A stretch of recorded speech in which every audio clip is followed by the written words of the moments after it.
kasi ang baby ko hindi pinapansin si mami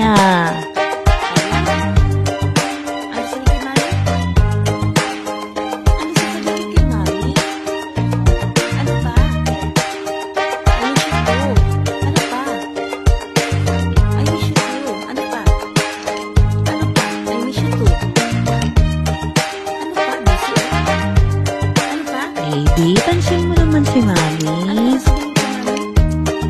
I miss you too, baby. I love you.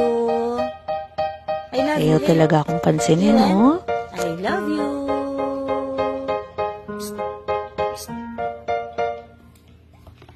I love you.